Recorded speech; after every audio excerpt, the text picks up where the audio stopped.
নমস্কার, মমতাজ কিচেনে আপনাদের সবাইকে স্বাগত জানাই।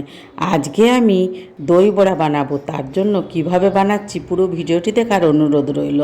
খুবই টেস্টি টেস্টি দই বড়া, গরমে খেলে মন প্রাণ দুই জুড়িয়ে যায়। এখানে আমি 500 কলাই নিয়েছি। 500 কলাই নিয়ে ভিজিয়ে রেখেছিলাম। 4 ঘন্টা ভিজালেই হবে। কলাইগুলি খুব ভালো ভিজে গেছে। এখন একটি মিক্সিং জার নিয়েছি। ওর মধ্যে 3টে কাঁচা লঙ্কা, 1 গিরে আদা আর অল্প বিট লবণ দিয়ে এটি পেস্ট বানিয়ে নেব। দেখুন, এই পেস্টটি আমার বানানো হয়ে গেছে। এই পেস্টটি এখন অন্য পাত্রে ঢেলে নেব। অন্য পাত্রে ঢেলে নিয়ে খুব ভালো করে ফেটিয়ে নিতে হবে। এটা যত ভালো ফেটানো হবে দই বড়াটা কিন্তু ততটাই নরম সফট হবে। দেখুন কত সুন্দর ফেটানো হয়ে গেছে, ফুলে ডবল হয়ে গেছে। এখন আমি একটি পাত্রে জল নিয়ে দেখিয়ে দেব এটি ফাটানো হয়েছে কিনা। জলে যদি ভেসে উঠে জানবেন ফাটানো হয়ে গেছে। দেখুন পুরোটি ভাসছে, এখন ফাটানো হয়ে গেছে। ওইটি এখন রেখে দিচ্ছি। এখন আমি তেঁতুলের চাটনি বানিয়ে নেব। ওর জন্য কড়াইয়ে তেল দিয়ে দিয়েছি। তেলের মধ্যে জিরে আর একটু অল্প হিং দিয়েছি, আর তেঁতুল ভিজিয়ে রেখেছিলাম, তেঁতুলের মাড়িটি দিয়ে দিলাম। দিয়ে খুব ভালো করে ফুটিয়ে নেব। এখন স্বাদ মতো লবণ, হলুদ, জিরে, লঙ্কা দিয়ে ভালো করে ফুটিয়ে নিচ্ছি। ভালো করে ফুটানো হয়ে গেছে। এর মধ্যে 1 কাপ চিনি দিয়ে দেব। চিনি দিয়ে খুব ভালো করে ফুটিয়ে নেব। দেখুন এখন আমার চাটনিটা কিন্তু খুব সুন্দর হয়ে এসেছে। আমি একটু ভাজা মশলা গুঁড়ো করে রেখেছিলাম, ভাজা মশলাটি দিয়ে দেব। এখন সম্পূর্ণ তেঁতুলের চাটনিটি রেডি। এখন এটি আমি নামিয়ে রেখে দেব। দেখুন কত সুন্দর হয়েছে, দেখছে না? দেখে আপনারা নিশ্চয়ই বুঝতে পারছেন কত সুন্দর হয়েছে। এখন আমি একটি কড়াই বসিয়ে দিয়েছি। কড়াইয়ে তেল, গোটা সরষে আর কারি পাতা দেব। কারি পাতা দিয়ে খুব ভালো করে ভেজে নেব। এইটা হচ্ছে দই বড়াগুলি ভিজানোর জন্য আমি জলটা রেডি করছি। আর এই মশলা দিয়ে যদি জলটা করা হয় না, দই বড়ার টেস্টটা খুবই সুন্দর হয়। এখন জল দিয়ে দিচ্ছি। জল দিয়ে ভালো করে ফুটিয়ে নেব। আর স্বাদ মতো লবণও দিয়ে দিয়েছি। এখন জল ফুটানো হয়ে গেছে, নামিয়ে রেখে দিচ্ছি। এখন দই বড়াগুলি ভাজার জন্য একটি কড়াইয়ে তেল দিয়ে দিয়েছি। তেল গরম হয়ে গেছে। তেলের মধ্যে এইভাবে বড়া দিয়ে দিচ্ছি। বড়াগুলি খুব ভালো করে ভেজে নেব।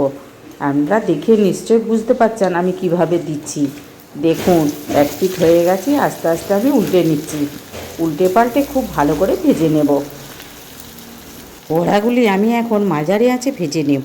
মাঝারি আঁচে ভাজলে ভিতর থেকেও ভালো ভাজা হয়ে যাবে, ভিতরটা কাঁচাও থাকবে না, খুব সুন্দর লাগবে। এই বড়াগুলি এখন আমার ভাজা হয়ে গেছে, লাল লাল করে ভেজে নিয়েছি। এখন যে জলটা করে রেখেছিলাম, জলটাও কিন্তু গরম আছে। গরম জলের মধ্যে আমি এই বড়াগুলি ডুবিয়ে দিচ্ছি। দিয়ে আবার ঢাকা দিয়ে রেখে দেবো। আর বাকিগুলোও একইভাবে ভেজে নেব। দেখুন এই বড়াগুলিও ভাজা হয়ে গেছে। এগুলিও আমি জলের মধ্যে দিয়ে দেব। এইভাবে সব বড়াগুলি ভেজে নেব।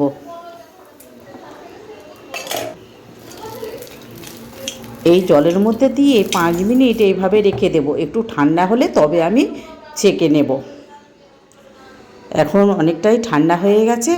এখন এর মধ্যে আমি একটি একটি করে জলটি চিপে বের করে দেব। দিয়ে একটি প্লেটে রেখে দেব। দেখুন জলটা বের করে নিচ্ছি। এইভাবে প্রত্যেকটাই চিপে চিপে আমি জল বের করে নেব।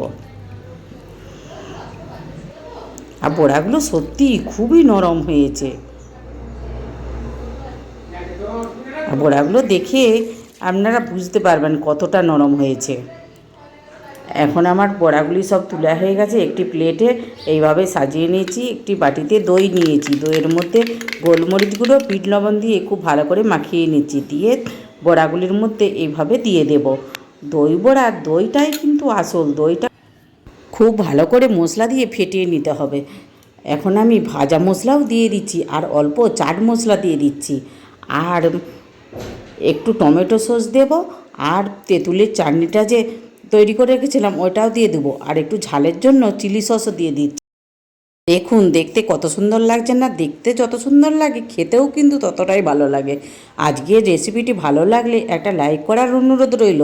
আর প্লিজ সাবস্ক্রাইব করবেন, আর বন্ধুবান্ধবদের সাথে শেয়ারও করবেন। আর উপরে একটু চনা ভাজাও ছড়িয়ে দিয়েছি। ভিডিওটি শেষ পর্যন্ত দেখার জন্য ধন্যবাদ।